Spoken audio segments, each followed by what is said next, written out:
Been running a Honda Africa Twin for about a year now. I've got the silver DCT bike in June of last year, and then the manual transmission bike in fall. Something that I've had an issue with is the right-hand side peg support brake. When I broke the first one, we were about 10 miles back in the bush, and we're in Alberta. It's the Rocky Mountains, so a really gnarly cut line that we were on, and having to ride back up and out over the crappy terrain, not being able to stand up because I don't have a foot peg, and rip the brake lever off as well, so no rear brake on a DCT bike, and I can't stand up. It was a bad day. This is cast aluminum, and I could have washed the bike before I did the video, but it is what it is. It's an adventure bike. So this is the problematic piece here. So this is cast aluminum, and it's a really crazy piece. It's the pad for your center stand if you put one on. It's an exhaust hanger. It's the pivot for the rear brake lever. It goes up to the master here, and it's the peg support. The thing is chunky. It's not like you're going to carry a spare one of these in your bag. This is one of the ones that I broke. So this is, this is here. And when you flip it over and you see how little material there actually is, usually what happens is you low side the bike and you hit it from the bottom and it snaps off, or you hit it from the front. The first thought was just to make a stronger support, to make a new piece that was billet aluminum rather than cast aluminum, to fill in all of these bits and pieces, all of these crevices and things like that. So that was the first thought, is we'll redesign this thing and make it crazy strong and it's not gonna break. So we set about doing that and came up with a super blingy billet aluminum one. Back to the drawing board on it. We don't necessarily need to make this stronger, we just need to support it. So we've got a skid plate that we've made for the peg support. And we made an L bracket that had gone underneath here and bolted to these two. Then we made another L bracket, drilled that hole, so this is supported in here like this. Things come along, hit this, it's attached to the frame, glance off, and they never actually hit this. Then we've taken this piece, and that bolts here, and that goes behind the peg support with a longer bolt. It goes through the peg and through here. So now we've attached this down to the frame.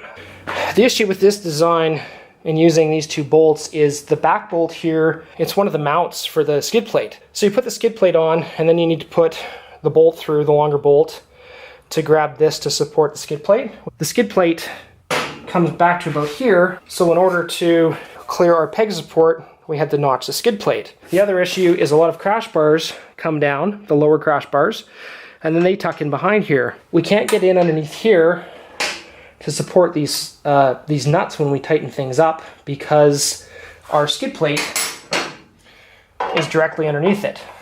When the exhaust is in here, we can't get wrenches in from any other direction. Because of the access issue we have with these two bolts, we have redesigned it, and we are piggybacking the M10 bolt that goes through the original peg support, and it goes into the frame. So it's also into steel. It's a fine thread bolt, crazy strong, and serves the purpose. We don't have to mess with this, so we're not messing with other people's skid plates or lower crash bars.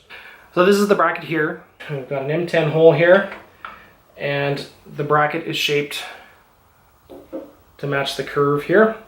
So we're just piggybacking this through the bolt and back into the frame.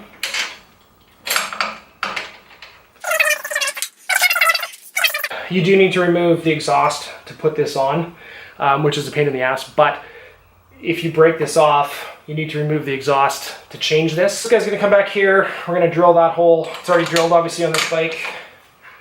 Nylock on the back.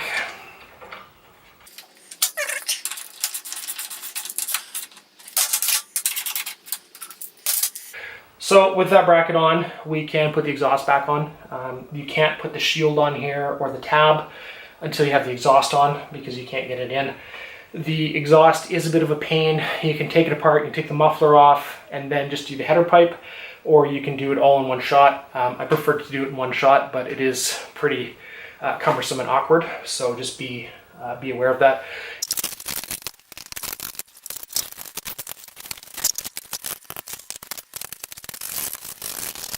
So we're going to take our skid plate shield here, some flathead M8 bolts, Loctite. So the holes through here are drilled oversize, and then these are drilled M8. And the reason for that is that we can get a little bit of wiggle here.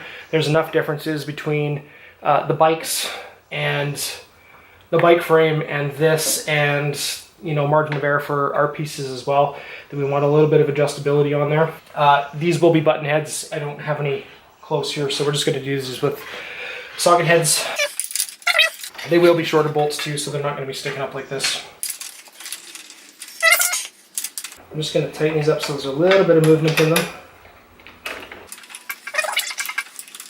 Our foot peg goes in here, and different foot pegs have a different thickness. So we've left this bracket back a ways, and then we've got a couple of different spacers that are going to be included in the kit. Our bolt, which will be a button head for you, this is a hex because that's what I got right now. And drop it through the peg, and then you have a look at the amount of space that's here. But you're just going to put this in here.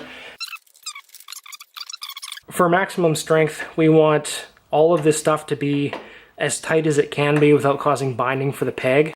That doesn't mean when you get a little bit of mud in here that it's not going to stick a little bit, and you just got to find that sweet spot. On your first couple rides, you want to carry tools so that you can adjust this. So I usually go tight, and then I'm going to back it off about half a turn. This is usually the operation.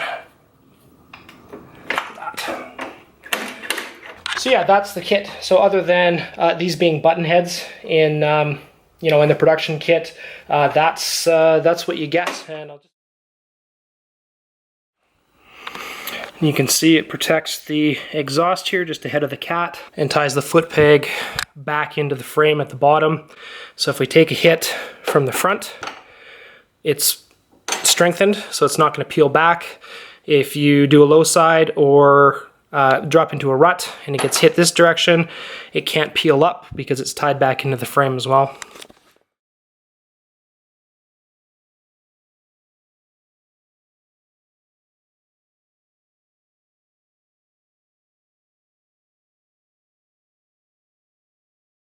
On some of the skid plates, you're going to have a big corner. Some of them come back a lot farther than others, and you're just going to need to trim that bit of the skid plate to get the bracket mounted. Mini sledge.